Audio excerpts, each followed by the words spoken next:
किसान भाइयों, इस वर्ष जब आप गेहूं की खेती करेंगे तो वह कौन सी 3 बातें हैं जिनको आपको ध्यान में रखना चाहिए, वह कौन सी 3 गलतियां हैं जिनको आपको बिल्कुल भी नहीं करना चाहिए, आज उनके बारे में हम आपको बताएंगे। और यदि इन गलतियों को आप गेहूं की खेती में नहीं करेंगे किसान भाइयों, तो आपकी जो गेहूं की फसल से जो आपको उत्पादन है वह बहुत ही शानदार मिलने वाला है इस वर्ष।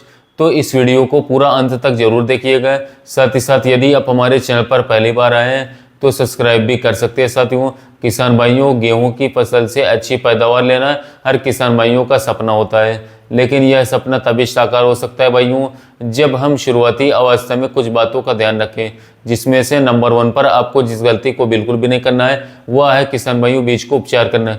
किसान भाइयों, आपको गेहूं की फसल में बुआई से पहले बीज का जो उपचार जो है जरूर कर लेना है। लगभग 70% हमारे जो किसान भाई हैं जो ये गलती करते हैं कि वह गेहूं के बीज का उपचार करके नहीं बोते हैं, जिससे किसान भाइयों भविष्य में उनकी जो गेहूं की फसल रहती है उसमें कई सारे बड़े और भयंकर रोग लग जाते हैं, जिससे खर्च जो है उनका कई ज़्यादा गुना बढ़ जाता है। कई सारी दवाएं, कई सारे स्प्रे का प्रयोग जो है उन्हें करना पड़ता है। लेकिन यदि आप शुरुआती अवस्था में थोड़ा सा भी खर्च करके अपनी गेहूं की फसल का बीज उपचार करके बुआई करेंगे साथियों, तो लगभग 70% बीमारियां जो हैं आपके गेहूं की फसल में नहीं आएंगी और इसका खर्च भी किसान भाइयों आपको बहुत ही कम देखने को मिलेगा। अब गेहूं के बीज का उपचार करने के लिए किसान भाइयों आपको करना क्या है आइए जानते हैं। किसान भाइयों, मार्केट में एक दवा आती है जिसका नाम है साथियों वीटाबैक्स।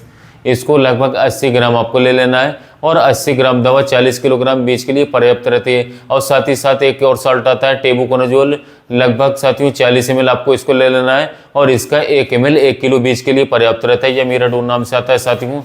अडामा का यदि दीमक से बचाना चाहते हैं तो आप साथ में इमेडाक्लोरोपिड का आप इस्तेमाल कर सकते हैं। आप इन सभी दवाओं को ले लेना है किसान भाइयों और उसके बाद अपने बीज का उपचार करवा लेना है। यदि इन दवाओं का प्रयोग करने के बाद आप गेहूं की बुआई करेंगे किसान भाइयों, तो आपके गेहूं की फसल में रोग बीमारी बिल्कुल भी देखने को नहीं मिलेगी और आपका खर्च जो है काफी बढ़ जाएगा। अब नंबर 2 पर किसान भाइयों आपको जिस बात का ध्यान रखना है वह साथियों खेत की तैयारी अच्छे तरीके से करवाना।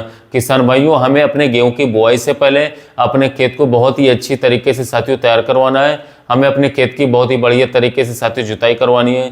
3 से 4 बार अच्छी तरीके से जुताई करें, कल्टीवेटर लगाएं, रोटावेटर लगाएं या फिर आप जो है मिट्टी पलटने वाले हल का भी प्रयोग करवा सकते हैं। साथ ही साथ किसान भाइयों, आपके गेहूं के बुआई से पहले जो पड़ने से पड़े हुए अवशेष थे, चाहे वो धान के हों या फिर किसी भी अन्य फसल को, वो न रहें बिल्कुल भी। आपको अपने खेत की जो तैयारी साथियों वो बहुत ही अच्छी तरीके से करनी है। अपने खेत की जो मिट्टी साथी उसको बराबर करके जो है बुरबुरी बना लेना है, उसके बाद आपको बुआई करवा देनी है। तो इस बात का आपको ध्यान रखना होगा साथियों।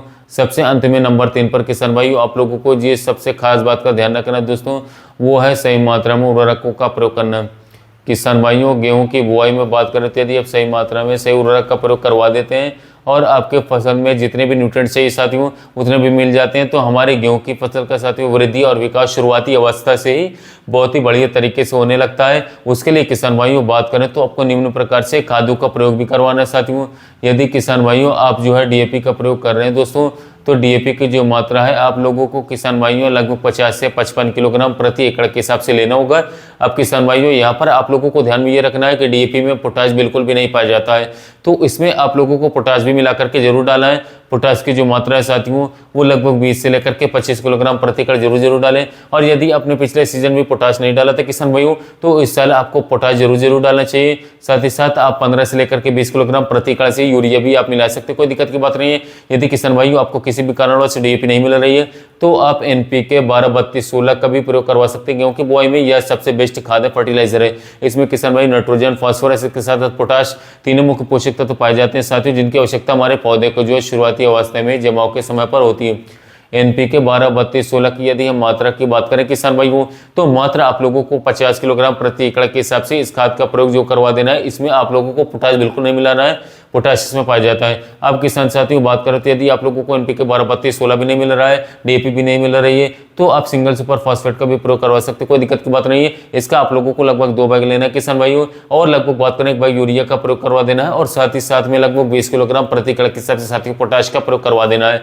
फिर इसका भी किसान भाइयों आपको अच्छा कॉम्बिनेशन बन जाएगा। आपकी जो गेहूं की फसल को शुरुआती अवस्था में न्यूट्रिएंट्स चाहिए होते हैं साथियों, नाइट्रोजन, फास्फोरस, पोटाश, वह तीनों इसमें मिल जाएंगे। तो साथियों आप इस कॉम्बिनेशन का भी प्रयोग करवा सकते हो, कोई दिक्कत की बात नहीं है। यदि किसान भाइयों आप अपनी गेहूं की फसल में शुरुआती अवस्था में इन 3 बातों का ध्यान रखते हैं दोस्तों, तो निश्चित ही किसान भाइयों ये आपकी जो गेहूं की फसल का उत्पादन है साथियों, इस साल आपको सबसे ज्यादा सबसे बढ़िया देखने को मिलने वाला है। अगर आपको हमारा यह वीडियो पसंद आए तो हमारे कृषि मित्र चैनल को जरूर सब्सक्राइब कर लें। साथियों मिलते हैं नए वीडियो में नए टॉपिक के साथ।